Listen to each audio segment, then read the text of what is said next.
to Cashing Out here on VSIN, the Sports Betting Network. Cashing Out continues with me, Joe Ceraulo, taking you into your Wednesday morning here on the program. And who better, especially for you night owls, you late people, who better to keep you up than our friend, a night owl himself, Tony Cutillo. My man, this guy does not sleep. You should have been playing in that Scooter's Coffee Frisco Bowl. You should get Scooter's Coffee to sponsor you. I don't think you sleep, Tony. How you doing, my man? Excited to have you on. I'm doing good, Joe. How are you? I don't sleep much. I'll be honest with you. I really don't, because after I get done this segment, I'm all wound up for like 2 hours afterwards. So imagine me after the show, man. Imagine me after the show. Yeah, it's 2 to 3 hours of winding down. I hear you on that, Tony. Let's get into your specialty, man. Some DFS value. Little surprised with your quarterback here. On a couple things. Obviously, he's playing a defense that, I don't know how he'll fare against, but also the price. I'd imagine there'd be better prices. I don't know. Am I wrong? You're the DFS expert. I don't play DFS. So are there not really better prices out there? Who do you like? How much you paying? And what would some other options be? Because I'm surprised at this. Yeah, I mean, look, usually we try to get that guy that's in that 55, 56. We went Drake May last week, 56, right? I mean, yeah, he was almost 20, right? So, I mean, that's a good thing. That's a good thing. So, looking at the pricing, I mean, Anthony Richardson, 5,400, right? I can't rely on him, right? So, Caleb Williams, we saw what happened to him. Aaron Rodgers, don't know what's going on. So, for me, I look at Tua because at 6,000, I throw away last week, right? That's like a mulligan. Let's throw away last week. And let's just look at exactly what he's been able to do from an attempt and a touchdown standpoint. 11 touchdowns, 11 in the past 4 weeks before that. Really, I'll give him a mulligan against Houston. So I didn't like that game. And San Francisco, I know, listen, I get the defense and all, but I keep saying, man, when this team's going through so much adversity and so many things going on out there in San Francisco, I can't trust them. Maybe if they were home, but they're in Miami, that's why I like Tua a lot in this game. Yeah, I mean, look, Tua at home is an entirely different quarterback than Tua on the road. I'll give you that. I'm curious, just to throw a name out there, because every now and then, if I have time, I'll try to guess. I wonder who Tony's going to pick this week. Because to me, no, truly, it's a fun little mental game of, as someone who doesn't play DFS, who's going to have value attached to them. And we're going to talk about this guy in the next segment when we do our Thursday night prop. But offhand, do you know the price of Bo Nix? Because that was my guess. The Chargers defense just got obliterated by Baker. And I was guessing short week, you might play Nix. What was his price? Was he in the 5? So he was not. So I'm going to. So what I do is, just so is I always go by the Millie Maker lineup, which it gives you 11 games. So because he's not, it's a Thursday night game, I usually don't play the DFS quarterbacks in the Thursday night game. So I'm just looking at the specific price from 11 games in the Millie Maker, which is the 1 and 4 o'clock games. But got it. But you will see that I do have some love for Mr. Bo Nix for Thursday night. But the funny thing is, I'll tell you what, you want to hear a really, and this is a complete pump play. Now, Tua, I'm sold on, that's going to give you the master ROI. But if you really, and you're going to like this, Joe, because you can't stand Will Levis. But how about if you go Mason Rudolph? Right? Oh, okay. Right. 5,000. The problem is, the only reason why I didn't go there is because Indy's defense is insane, right? The one thing that holds them together is their defense. Zaire Franklin's unbelievable, and they're playing in Indy. So that's the only reason why I don't go Mason Rudolph. But he could, listen, if you get a little crazy, 5,000 is a really good value for him. Yeah, I mean, hey, anyone but Levis, right? It's like that Sydney Sweeney movie, Anyone But You. Anyone but Levis, my man. Let's talk running back. Fast, because this was so everybody knows when I do a lot of these numbers and everything, it's before some of the breaking news.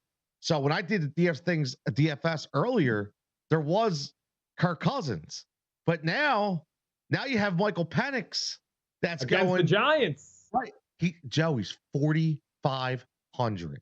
Oh man, with Drake London and Kyle Pitts and Bijan and 4,500.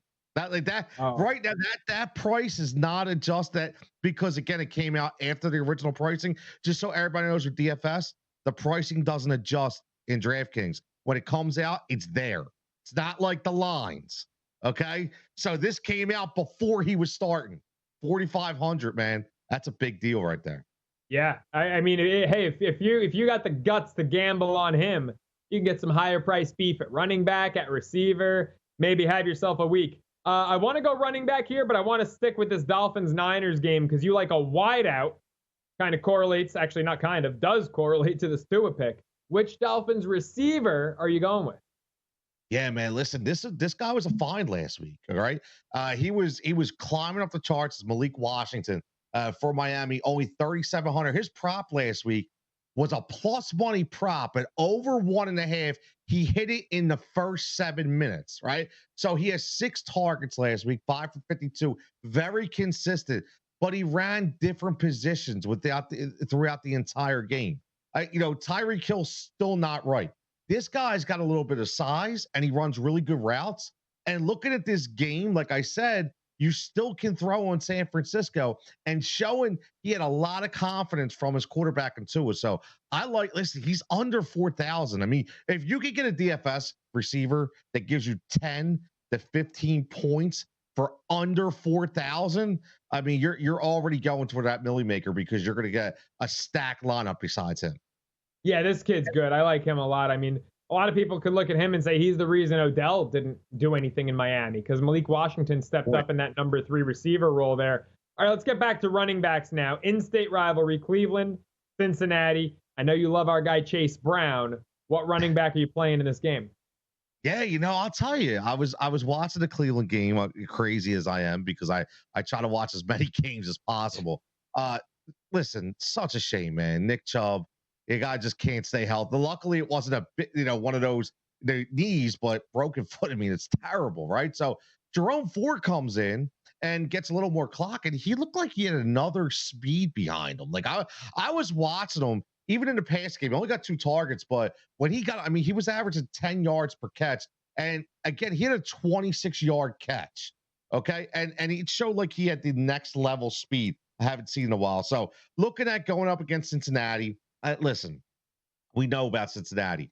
Joe B, how many losses does he have, after throwing like 3 or 4 touchdowns? I mean, that defense is just putrid, right? Jameis Winston is going to hand the ball off. He's going to dump it off. So, I mean, he was 7-84, 5,600, really good value for a RB1 that could find the end zone a couple times against the Cincinnati Bengals defense. Yeah, not much of a defense to write home about, my man. I'll tell you, I just saw a Bengals number. What was it? 1-6-2 against the number. Joe Burrow is a favorite of 7 or more. Wow. With DTR at quarterback, I don't know if I could get there, but this is Browns or pass for me. I mean, I can't lay it with the Bengals. I could tease the Bengals, but also you got that rivalry game element. Cincinnati won by 7 on the nose last time. I can't get there laying 7.5 with them. That's for sure. Let's talk wideouts. Malik Washington, one of them. You got another AFC East wideout who, listen, beast in this matchup. Yeah, I mean, when we came in the beginning of the year, it was all going to be who's going to be that number 1 wide receiver in Buffalo. And was it going to be the rookie and Keon Coleman? They trade for Amari Cooper. But everybody kept forgetting the name Khalil Shakir. Everybody kept saying he's not big enough to be a number 1. He's not, he can't stay healthy. I'll tell you what, man, this is a guy, Joe, in 5 weeks. I mean, you're talking 35 to 40 targets. I mean, this guy just consistently gets targeted by Josh Allen. And looking to go against New England, that team is just done. And Josh Allen just keeps throwing the ball 30, 35, 40 times. So I like Shakir 5,900 as the number 1 wide receiver in Buffalo. Yeah, I like that play too, my man. Would you lay 14 with Buffalo in this spot? Ooh. It's a lot of points. It is, man. There's certain games I don't lay that kind of coin with, and you can say what you want, but when it's almost like when Miami plays the Jets, I don't like touching that game. I don't like touching anything with New England, no matter how bad they are. Yeah, I mean, it's just come to think of it, I'm almost second guessing myself as to if that number was Burrow as a favorite of 7 or more, if it was Allen as a double-digit favorite. because both of them, I saw different tweets, different numbers with both of them. Burrow, not good, 7 or more. Allen, not good, double-digit favorite. One of them was 1-6-2. I can't now recall. But Allen, I mean, we saw him lose last year outright to New England. Yeah.